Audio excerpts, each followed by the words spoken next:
Next here, we're gonna pull this cover off and take a look at here. Here you'll see two grease zerks in here. Here's one here, and there's gonna be one on your feeder sprocket, and you can just grab this and rotate it right over to get them lined up. Every 100-hour intervals on those. And then while you're in here, go ahead and take a look at your stripper bars here. Make sure there's not a whole lot of material build up underneath. They can cause fires. And then make sure your contact is real close up against your sprocket. And then you can visually look across, roll it over, and look at all your slats. Make sure they are aligned and you haven't jumped a link at all. Also, while you're in here checking your stripper bars, or your stripper bar out for material, just visually check over to make sure that that whole stripper bar that goes from side to side is not cracked anywhere. Sometimes it can be a little hard to see if they are cracked, if it's right along the stripper plate, but just make sure there's no cracks visually, make sure it's all there, all the hardware. Okay, on these, they got on this rock trap drum, there's bars across to go, there's 4 of them that go across there.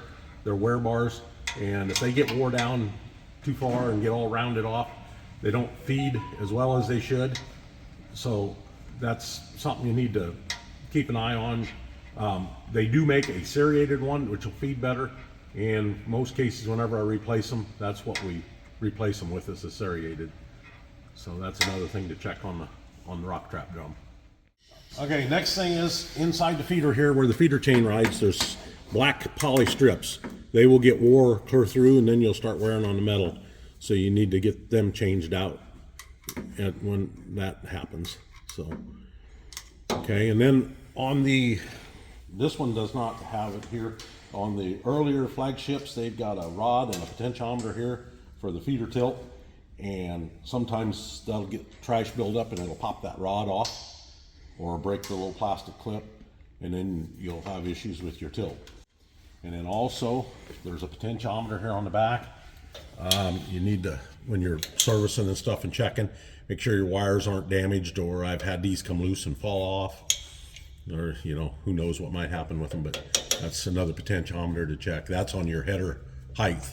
If you're having issues with it reading inside or giving you faults, that's the first place to check. Okay, now we'll go underneath to check out under there. Okay, next on these, we're gonna go underneath and show you some stuff here. But first thing, before you ever get under one of these, so you put the stop down. And then we'll go under here.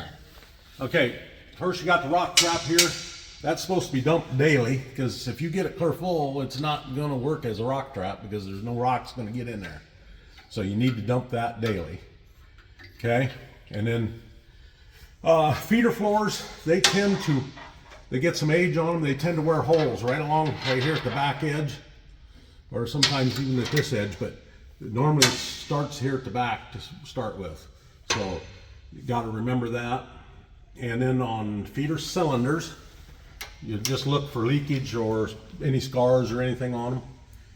And on the earlier flagship ones, depending on what head you have, there's 2 different sizes for the feeder cylinders, for the bigger heads.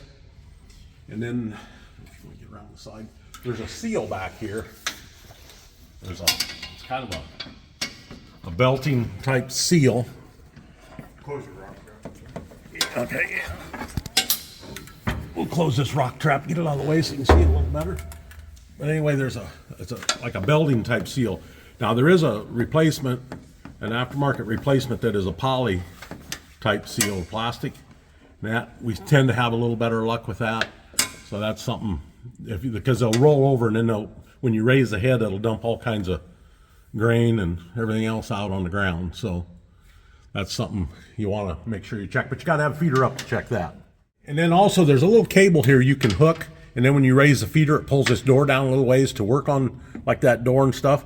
Make sure that cable is unhooked, because I've seen guys not unhook them, and then every time you raise it, it opens that door a little bit and dumps grain out.